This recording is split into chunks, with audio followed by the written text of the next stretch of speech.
আপনারা কি জানেন পুরীর জগন্নাথ মন্দিরটি কি? এই মন্দির কত বছর পুরনো?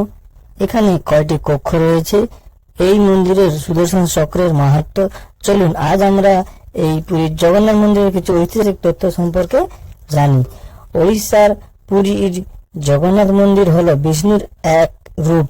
এটি পবিত্র চারটি ধামগুলির মধ্যে একটি গুরুত্বপূর্ণ বৈষ্ণব তীর্থস্থান। বর্তমান মন্দিরটি দ্বাদশ শতাব্দীর রাজা অনন্ত বর্মন চৌগঙ্গাদেব দ্বারা 1230 সালে নির্মিত।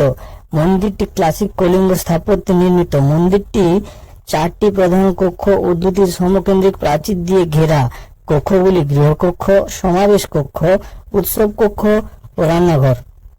প্রাচীর দুটি নাম মেঘনার প্রাচীর, কুর্ম প্রাচীর। মন্দিরের মূল চারটি দরজা রয়েছে। মন্দিরের উপরে সুদর্শন চক্রটি এমনভাবে স্থাপন করা হয়েছে যাতে এটি পুরীর যে কোনো স্থান থেকে দর্শকের মুখোমুখি হতে দেখা যায়।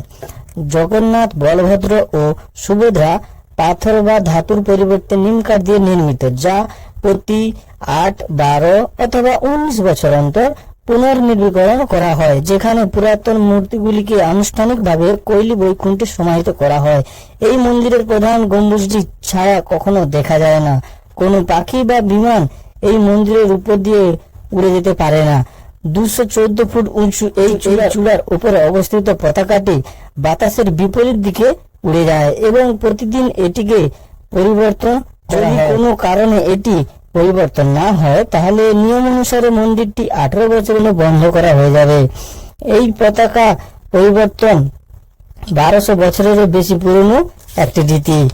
মন্দিরের প্রধান প্রবেশ পথে সমুদ্রের শব্দ স্পষ্টভাবে শোনা যায়, কিন্তু ভিতরে ঢুকলে তা সম্পূর্ণরূপে অদৃশ্য হয়ে যায়।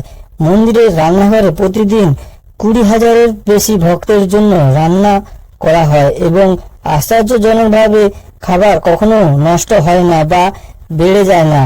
যত ভক্ত আসুক না কেন তা সম্পূর্ণরূপে